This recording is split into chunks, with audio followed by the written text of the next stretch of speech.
जो मंत्री किरोड़ीलाल मीणा है वो काफी ज्यादा डरे हुए हैं, सहमे हुए हैं, पता नहीं किस बात। डोटासरा जी कल मुख्यमंत्री भजनलाल जी के लिए भी कह रहे थे, मतलब ऐसा मुख्यमंत्री बीजेपी ने बना दिया है जो सबसे छोटा था, सबसे छोटा व्यक्ति था, उसको इतना बड़ा बना दिया। एक तरह से पपेट बोल रहे थे वो पपेट।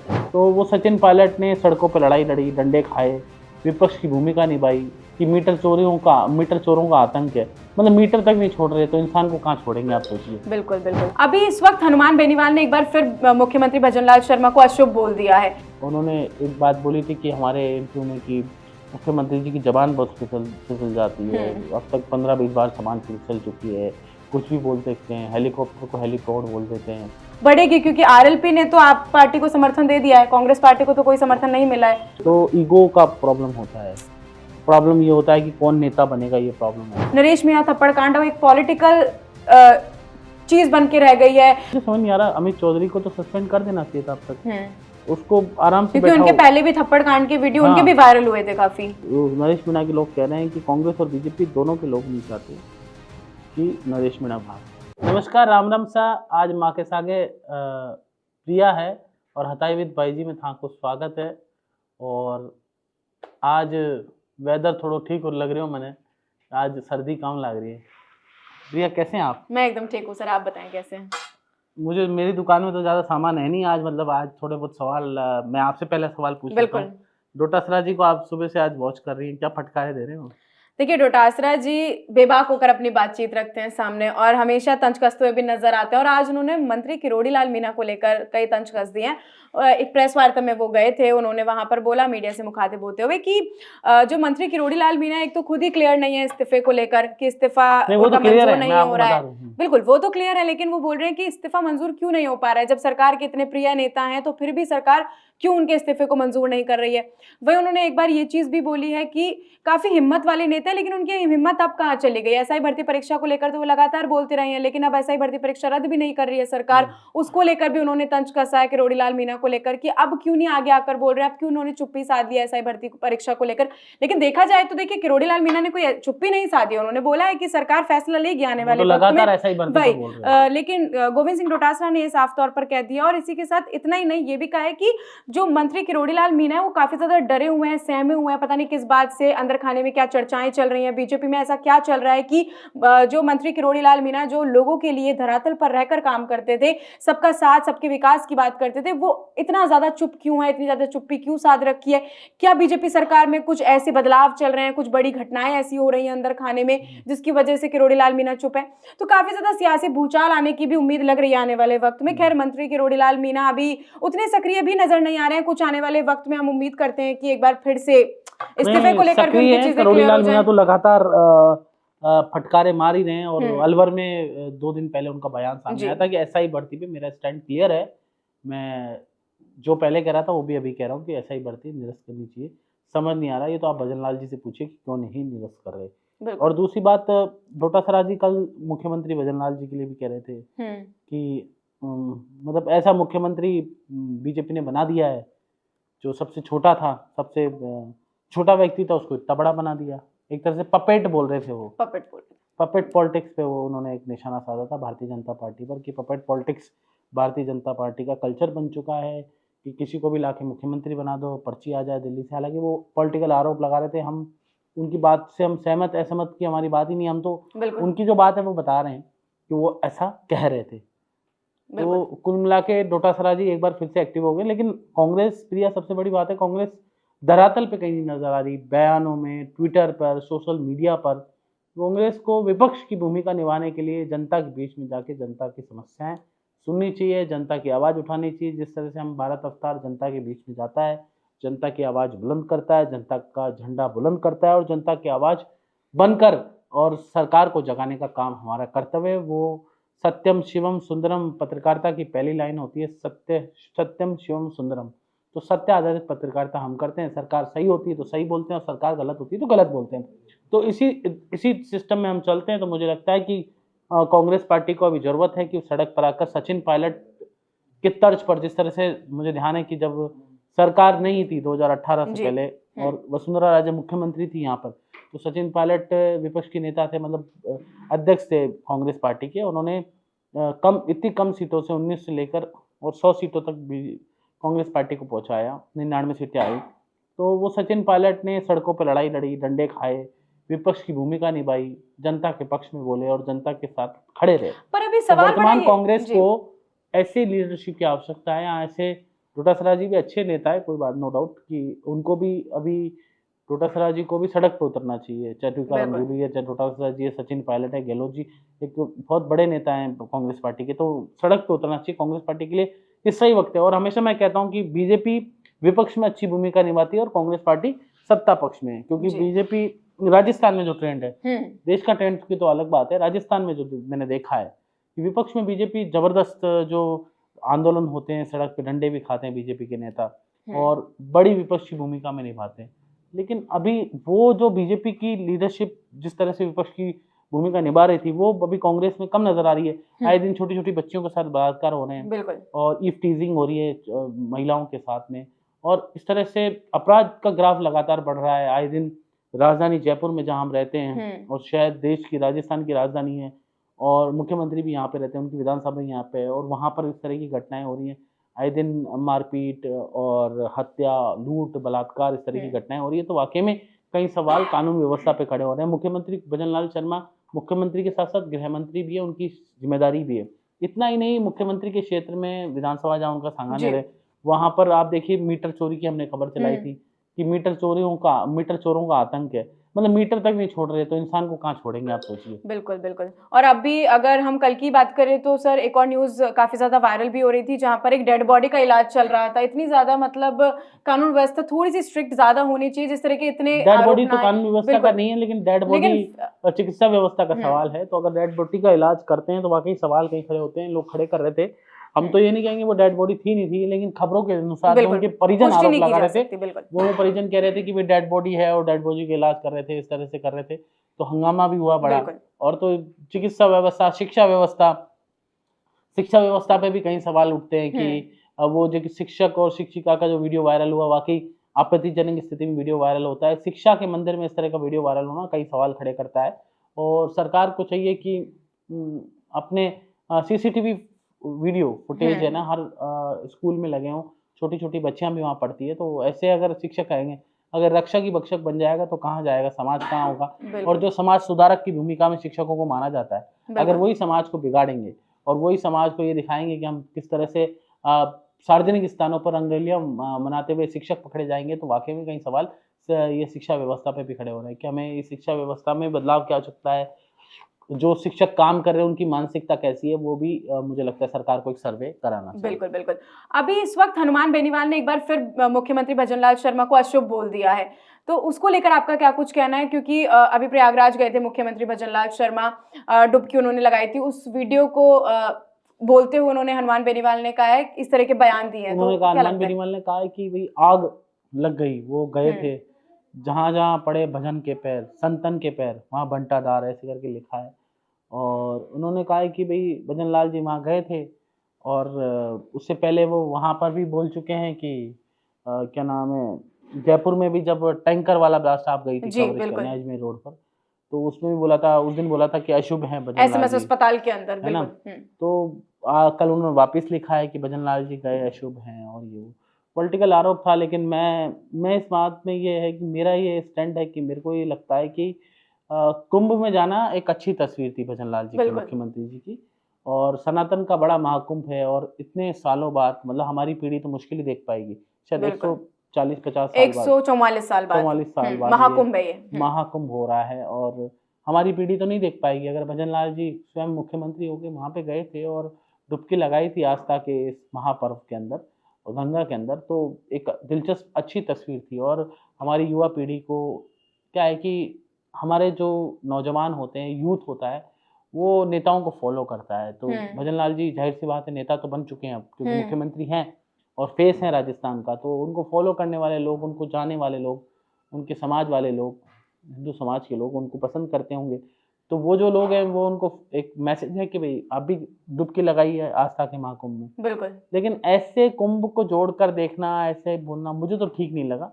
बाकी पॉलिटिकल बयान उनका हो सकता है कुछ भी, लेकिन वास्तविकता लेकिन में अगर हम उसकी बात करें, आस्था से रिलेटेड बात करें, तो ये जोड़ना सही नहीं है। मुझे तो ऐसा। ठीक नहीं लगा। बाकी हनुमान बेनीवाल लीडर अच्छे हैं, हनुमान हम्म। बेनीवाल जो बोलते हैं सच बोलते हैं। उन्होंने एक बात बोली थी कि हमारे इंटरव्यू में कि मुख्यमंत्री जी की जबान बहुत फिसल फिसल जाती है, अब तक 15-20 बार जबान फिसल चुकी है, कुछ भी बोल सकते हैं, हेलीकॉप्टर को हेलीपोड बोल देते हैं, और कई चीज़ें उन्होंने बोली एक हमारे ओमकार लिए। को भी उन्होंने हाँ, गलत और शब्द बोल दिए थे। प्रधानमंत्री जी को श्रद्धांजलि दे दी, उन्होंने बिल्कुल। तमाम चीज़ें बोली जो वास्तविकता थी, जो हमने दिखाई भी। वास्तविकता ये थी कि हकीकत है कि मुख्यमंत्री जी नए-नए थे, ज़बान फिसल जाती है, इट्स नॉट अ बिल्कुल। Big deal. तो वो हो गया उस समय, तो हनुमान बेनीवाल जी ने बोला था, हमने दिखाया था। लेकिन मुझे लगता है कि आस्था को भजन लाल जी वहाँ गए यूपी में और डुबकी लगाई और वहाँ आग लग गई, तो इसलिए अपशगुन हो गई। ये तो ये तो कोई सेंस हास्यास्पद नहीं है, बना। तो बिल्कुल, सेंस बिल्कुल। नहीं था इसका। कई लोग ऐसे लिखते हैं, मुझे ये ठीक नहीं लगता, क्योंकि आस्था को, किसी की आस्था के विषय को आपको पॉलिटिक्स से नहीं जोड़ना चाहिए। बाकी हनुमान बेनीवाल जी अच्छे लीडर हैं, उनकी फैक्ट्री से कई नेता निकल गए हैं। बिल्कुल। हालाँकि उनकी फैक्ट्री से निकले थे, रेवत राम डांग उनको पछाड़ दिया उन्होंने। उनकी फैक्ट्री से निकल के कहते हैं ना कि आप उनके कंधे पे बंदूक रख के ही चला दी। तो और उनके उनके कंधे पर बंदूक तो नहीं रखी उन्होंने, रेवत राम डांगा ने, उनके कंधे पर पैर रख के ऊपर चढ़ गए वो। कभी-कभी टीचर्स भी स्टूडेंट से आगे निकल जाते, हाँ, स्टूडेंट्स भी टीचर से आगे निकल जाते स्टूडेंट भी हैं। टीचर बिल्कुल। थे, तो छात्र थे वो उनके स्कूल में पढ़ने वाले, और वो उसके प्रधानाध्यापक से ही आगे पहुँच गए। अब खुद की यूनिवर्सिटी खोल ली उन्होंने। लेकिन वो यूनिवर्सिटी सिर्फ वहाँ तक सीमित है, क्या बोलते हैं, खिंवसर तक। खिमसर। लेकिन हनुमान बेनीवाल की यूनिवर्सिटी अब दिल्ली तक पहुँच चुकी है, आम आदमी बिल्कुल। पार्टी का चुनाव का प्रचार कर रहे हैं। हाँ। वो तो देखने वाली बात होगी, वहाँ जीत होगी, हार होगी, लेकिन बीजेपी भी बहुत अच्छा चुनाव लड़ रही है। टक्कर-टक्कर का मामला है, क्योंकि कुछ लोग ऐसे वीडियो भी वायरल हो रहे हैं कि जो केजरीवाल से परेशान बताए जा रहे हैं। हालाँकि कुछ लोग ये कह रहे हैं कि केजरीवाल ने अच्छा काम किया, ये तो समय बताएगा, लेकिन बीजेपी इस चुनाव में कंटेस्ट बना चुकी है दिल्ली के अंदर, ये बड़ी बात है। दिल्ली चुनाव को लेकर ही एक बार हम बात कर लेते, थोड़ी सी डिस्कस कर लेते। क्या लगता है इस बार दिल्ली चुनाव को लेकर आपको? दिलचस्प चुनाव होगा, और मुझे लगता है कि त्रिकोणीय मुकाबला तो है वहां पर। कांग्रेस पार्टी, हाँ, वहाँ एक्टिव है, लेकिन इतना त्रिकोणीय नहीं है। लेकिन अगर कांग्रेस और आप मिलके चुनाव लड़ती तो बेनिफिशियल होता आप और कांग्रेस दोनों के लिए। बिल्कुल। लेकिन अब तीनों अलग-अलग पार्टी चुनाव लड़ रही है, तो इसमें बीजेपी का बेनिफिट है, मुझे लगता है ओवरऑल। तो बीजेपी को इसमें लाभ मिल सकता है। हालाँकि चुनाव बड़ा कंटेस्ट है, टक्कर-टक्कर का मामला है। कुछ सीटों पर आम आदमी पार्टी आज भी वर्चस्व बिल्कुल। बनाए हुए, लेकिन कुछ सीटों पर बीजेपी ने बड़ा कमबैक किया है दिल्ली के अंदर। सचिन पायलट से भी मीडिया ने एक सवाल किया था कि क्या इंडिया अलायंस टूट गया है दिल्ली विधानसभा में, तो उन्होंने कहा नहीं, ऐसा कुछ नहीं है, हम लोग बातचीत कर रहे हैं। तो क्या लगता है कि बातचीत अब बढ़ेगी, क्योंकि आरएलपी ने तो आप पार्टी को समर्थन दे दिया है, कांग्रेस पार्टी को तो कोई समर्थन नहीं मिला है। तो क्या लगता है कि सचिन पायलट का यह बयान ये कुछ जो आने वाले इंडिया वक्त में अलायंस बात जो होगी? बना था, जी। जब बना था मुझे जब ही लग रहा था कि इसमें टूट तो होगी, क्योंकि इसमें एक लीडर नहीं है। पार्टियां बहुत सारी हैं। ममता बनर्जी अपने आप में एक लीडर है, अरविंद केजरीवाल एक लीडर अपने आप में है, लीडर, राहुल अखिलेश गांधी यादव अपने आप में एक लीडर है। राहुल गांधी अपने आप में एक लीडर हैं। तो जब 4 नेता एक साथ होते हैं ना, तो ईगो का प्रॉब्लम होता है। प्रॉब्लम ये होता है कि कौन नेता बनेगा, ये प्रॉब्लम है। तो राहुल गांधी कांग्रेस पार्टी के कि हम लीडर हैं, टिकट वितरण में भी काफी वो रहता है कि कहाँ से किसको टिकट दी लॉट्स जाएगी, ऑफ किस पार्टी को लॉट्स टिकट ऑफ दी जाएगी। प्रॉब्लम हाँ, आर बहुत ओवर सारे। देयर। सो पता नहीं अब क्या होगा, लेकिन इंडिया गठबंधन जो है, अब मुझे लग रहा नहीं है ठीक स्थिति में है, जिस तरह से यहाँ मान सारी लीजिए पार्टियां लगभग अलग होती जा रही हैं उनसे। हाँ, अलग होती जा रही है, और बीजेपी के लिए अच्छा सिंबल है, या बीजेपी की रणनीति भी हो सकती है, जो भी है, इट्स गुड फॉर बीजेपी। अभी नरेश मीणा के बारे में बात कर लेते हैं। नरेश मीणा की आज फिर सुनवाई हुई थी, एक बार फिर उनको जमानत याचिका पर खारिज कर दिया गया। तो आने वाले वक्त में क्या लगता है कि रिहाई मिल जाएगी? क्योंकि अब उनके जो समर्थक है वो बोल रहे हैं कि ये एक नरेश मीणा थप्पड़ कांड एक पॉलिटिकल चीज बन के रह गई है, बीजेपी सरकार अपना बदला ले रही है किसी चीज का। इस तरीके की जो बयानबाजियां आए दिन सामने आ रहे हैं उनके समर्थकों से, क्या लगता है पूरा कि नरेश मीणा को अब आने वाले वक्त में जल्दी रिहाई मिल जाएगी, नहीं मिलेगी? देखिए, नरेश मीणा प्रकरण की मैंने कुछ अधिवक्ताओं से बात की थी जी। उनका साफ तौर पे कहना है कि जब नरेश मीणा का थप्पड़ कोई इतना बड़ा प्रकरण नहीं था, अमित चौधरी ने भी गलत किया था, नरेश मीणा ने भी गलत किया था, ऐसा वहाँ के लोगों का मानना था। लेकिन एक थप्पड़ में इतने दिन जेल में रखना, क्योंकि वो क्या हुआ कि जब पुलिस ने चार्जशीट पेश की, तो पुलिस क्या करती है कि जैसे मान लीजिए उसके सारे पुराने अपराध एक लिस्ट बनाकर फिर एक साथ कोर्ट में, तो कोर्ट क्या हर मामले पे अब सुनवाई कर रहा है, तो टाइम तो लगेगा ही। बिल्कुल। और उनके नरेश मीणा के समर्थक लोग ये कह रहे हैं कि भाई नरेश मीणा को गलत फंसाया गया है, अमित चौधरी को सरकार ने अब तक सस्पेंड क्यों नहीं किया? मुझे समझ नहीं आ रहा। अमित चौधरी को तो सस्पेंड कर देना चाहिए था अब तक, उसको आराम से क्योंकि उनके पहले भी थप्पड़ कांड के वीडियो उनके भी वायरल हुए थे काफी। अमित चौधरी पे कई सवाल, एक पत्रकार के साथ बदसलूकी और कई चीज़ के आरोप उन पे लग चुके हैं, तो अमित चौधरी को सरकार को हटा देना चाहिए।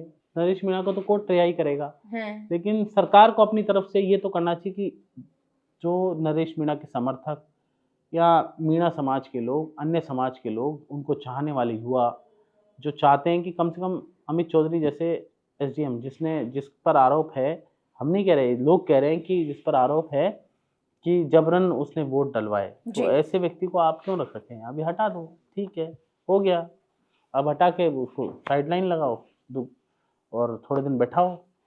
वही प्रहलाद गुंजल ने भी अपनी प्रेस वार्ता की थी, उसमें बोला था कि सिर्फ एक थप्पड़ ही मारा है, कोई बलात्कार नहीं कर दिया, कुछ चोरी नहीं कर दिया, कोई बहुत बड़ा गुनाह नहीं कर दिया है। क्या है, पॉलिटिक्स की लड़ाई है।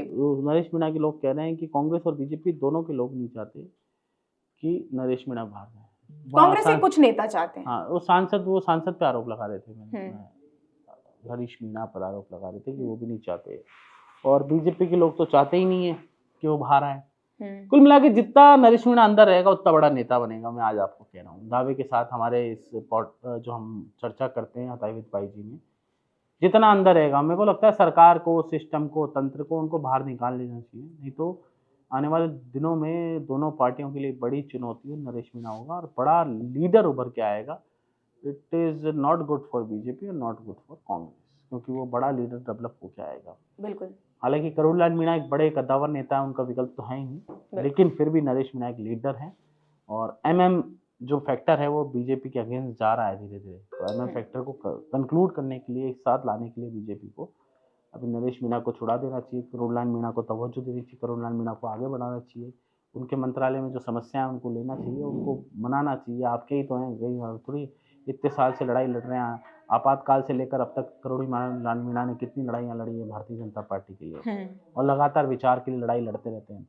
पूरे 5 साल विपक्ष में सड़कों पर रहे, वो हर मुद्दे को उन्होंने बेबाकी से उठाया, युवा उनके साथ है, हर 36 कौम का व्यक्ति उनके साथ है, क्योंकि बाबा का अलग अंदाज है। बाबा हम अपने साथ अपनी गाड़ी में, मेरे को लगता है, गुदड़ी रखते ही हैं, जो जहाँ होता है धरना शुरू कर देते हैं। हालांकि अब सरकार है तो क्या करे, बेचारे मरता क्या नहीं करता, वो तो बेचारे संघर्ष कर रहे हैं और युवाओं की आवाज उठा रहे हैं। अभी भी स्टैंड पे क्लियर है कि ऐसा ही भर्ती निरस्त होनी चाहिए। बिल्कुल। वासुदेव देवनानी के साथ भी आज एक घटनाक्रम हो गया है। हाँ, देवनानी जी को हार्ट अटैक आया था, पटना में एक सम्मेलन था, ये जो स्पीकर्स का सम्मेलन था, तो जो मेरे पास सूचना आई है कि अभी उनको सीने में दर्द के बाद ये हुई थी, हालांकि गैस की दिक्कत थी, ज्यादा इतना बड़ा समस्या नहीं थी। विशेष विमान से जयपुर लाया जा रहा है उनको, और आपको बता दूं 6 बजे वो विशेष विमान से अभी रवाना हो गए होंगे जयपुर के लिए जी। और देवनानी को PMCH के इंदिरा इंस्टीट्यूट ऑफ कार्डियोलॉजी में भर्ती किया गया था जी। यहाँ उनकी हार्ट से जुड़ी एंजियोग्राफी भी होनी थी, लेकिन उन्होंने पिछले साल ही एंजियोग्राफी कराई थी, इसलिए एंजियोग्राफी से मना कर दिया। पिछले साल ही एंजियोग्राफी कराई थी। देवनानी शाम करीब 5:15 पे CGIC अस्पताल से निकले। उन्होंने बाहर आकर कहा, मैं राजस्थान जा रहा हूँ, एसिडिटी हो गई थी, दवाई लेने आया था, मेरी तबीयत ठीक है। मतलब वो तो कह रहे हैं एसिडिटी की प्रॉब्लम थी, it's not a big deal. इससे पहले लोकसभा स्पीकर ओम बिरला भी देवनानी से मिलने शाम करीब 4:30 बजे हॉस्पिटल पहुंचे थे, और उन्होंने डायरेक्टर जो है IGIC के डायरेक्टर सुनील कुमार ने बताया देवनानी की हालत ठीक है, उन्होंने एंजियोग्राफी से इनकार कर दिया, आगे उनको इलाज जयपुर में ही कराएंगे। विधानसभा अध्यक्षों के सम्मेलन में भाग लेने गए थे पटना जी। बिल्कुल 2 दिवसीय सम्मेलन था और भाग लेने गए थे। ओम बिरला भी वहाँ थे। सम्मेलन में अचानक देवनानी की तबीयत बढ़ी, तत्काल मेडिकल कॉलेज में भर्ती कराया, अभी हालत ठीक है और ऐसी कोई प्रॉब्लम नहीं है। और मुझे लगता है कि बिहार के विधानसभा अध्यक्ष बोले हार्ट अटैक नहीं आया था, मतलब हार्ट अटैक की जो खबर है फर्जी थी। मैं तो आपको गैस्ट्रिक अटैक हम कह सकते हैं, गैस्ट्रिक अटैक था और वो इट्स नॉट मतलब ये गलत एक तरह से खबर चलाई गई। बिल्कुल बिल्कुल। मैं तो उस वक्त जब यहाँ से अपने इधर भी चल रही थी तो मैंने मना किया कि इस तरह की खबर ठीक नहीं है, हमने पुख्ता की कि भाई ठीक नहीं। चलिए, तो आज की कुछ तमाम बातें थी, कुछ और चर्चाएं सर? कुछ तो और मैं खबरें बता देता हूँ जिससे हम हताई में रोज बताते हैं कि क्या चल रहा है। आज सर वो जो अपना कोलकाता में आरजीकर मेडिकल कॉलेज में घटना हुई थी, रेप केस हुआ था, अगर आपको याद हो तो कुछ बहुत ही ज्यादा शर्मनाक और बड़ा प्रहलाद जोशी आएंगे जी एनर्जी रिन्यूएबल एनर्जी पर समीक्षा बैठक लेंगे। मुख्यमंत्री भजन लाल भी मौजूद रहेंगे। और आपको बता दूं, MNIT में एक छात्र 6ठी मंजिल से कूद गया है। सुसाइड नोट में लिखा, गलती मेरी है, जी नहीं सकती। तो बचपन में तो कुल मिला के लगातार आत्महत्या बच्चे कर रहे हैं, उससे भी कई सवाल उठ रहे हैं। असिस्टेंट प्रोफेसर भर्ती 2023 में नियुक्तियां रहेगी याचिका के अधीन। तो अभी तक वो नियुक्ति नहीं होगी। जयपुर में इंस्टाग्राम पर युवती से ब्लैकमेल, अश्लील फोटो वायरल करके धमकी दी और सेटलमेंट पर 2.5 लाख रुपए मांगे। कुल मिला के एक दो लोगों की मौत हो गई है कोहरे के कारण। पिकअप और ट्रक में भिड़ंत हुई। बीकानेर अजमेर नेशनल हाईवे का ये पूरा मामला है। और पंजाब हरियाणा से कम IAS संभाल रहे हैं राजस्थान का जिम्मा। तो मतलब IASों की नफरी कम है, मतलब IAS कम है राजस्थान में। और एक बड़ी खबर, मनोज मीणा भी जिसका विरोध कर रहे थे, आपको ध्यान होगा जी बिल्कुल, कि भर्ती परीक्षा में कुर्ता पजामा पहनकर आ सकेंगे कैंडिडेट। मेटल डिटेक्टिव जो चीजें होती हैं वो उनके मना कर दिया था। हाँ जी, आलोक राज ने उन्होंने मना कर दिया था जी। मतलब मेटल चैन बटन लगी जीन्स जैकेट नहीं मिलेगी एंट्री। ये उसका विरोध भी किया मनोज मीणा ने। बिल्कुल जीन्स और आप इसका क्यों कि अलग से कपड़े बनवाने पड़ेंगे आप परीक्षा देने के लिए। परीक्षा देने के लिए ऐसे कपड़े बनाने पड़ेंगे। और इस तरह से तमाम खबरें हैं। और आप देखिए, वो तो शुरू होने वाला है JLF, जयपुर लिटरेचर फेस्टिवल 29 से 3 तारीख तक JLF होने और वाला है। 22 तारीख को रामलला को सब याद करेंगे क्योंकि 1 साल पूरा हो जाएगा। प्राण प्रतिष्ठा। हाँ, तो अलग अलग जगह राजस्थान में कार्यक्रम हैं। और आपको पता है कि जैसे कि और महाराणा प्रताप की पुण्यतिथि पर कई कार्यक्रम हुए, जयपुर में भी कई कार्यक्रम हुए और महाराणा प्रताप को याद किया गया। शूरवीर की धरती है राजस्थान। और मदन राठौड़ लगातार अब बोल रहे हैं रविंद्र भाटी पे। आपको पता है रविंद्र भाटी ने भी आज कुछ बोला है। रविंद्र सिंह भाटी के ऊपर एक केस चल रहा था, उसको लेकर उन्होंने प्रेस वार्ता की थी। तो उन्होंने जी उनके ऊपर केस दर्ज हुआ था सोलर पावर को लेकर कि वहां के जो लोग थे वो मुआवजे की मांग कर रहे थे और उनका कहना था कि उतना अप्रोप्रिएट मुआवजा जो कंपनी वाले हैं वो नहीं दे रहे हैं। उसको लेकर उन्होंने बातचीत करी। तो जो कंपनी वाले हैं उन्होंने बोला है कि हमने एक पत्र लिखा है प्रधानमंत्री नरेंद्र मोदी के लिए और भजनलाल शर्मा के लिए कि अगर ये ज्यादा बीच में आएंगे तो फिर हमें कुछ कड़ा फैसला लेना पड़ेगा, या फिर जो भजनलाल शर्मा है वो कुछ कड़ा फैसला लेंगे। तो वहां के जो लोकल पुलिस थी वो उनके पास पहुंची थी, बातचीत करी थी। तो इसी पूरे मामले को लेकर जो रविंद्र सिंह भाटी उन्होंने प्रेस वार्ता भी की थी। तो उन्होंने कहा है कि मुआवजा अगर सरकार सही दे देती है मेरे लोगों को, मेरे साथ वालों को, तो मैं इस मामले में इंटरफेयर नहीं करूंगा। मदन राठौड़ बोले डोटासरा पे कि बिना बाल के फुटबॉल खेल रहे हैं, क्या बोलते हैं उनको खुद को बात में नहीं पता चलता है, वे अपना घर संभाले, मतलब कांग्रेस पार्टी को संभाले। तो इस तरह से आज की हताई हमारी थी और आप सब लोगों ने हताई देखी।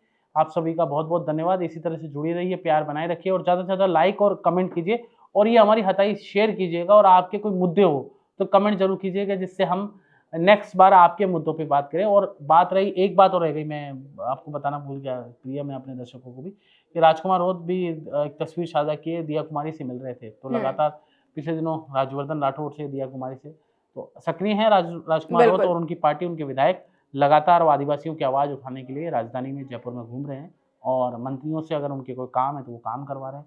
तो इसलिए एक्टिव लीडर है, बाप पार्टी लगातार आगे बढ़ रही है। जयपुर में मुख्यालय भी खोल लिया है। तो इसी तरह से आप प्यार बनाए रखिएगा। राम राम साहब।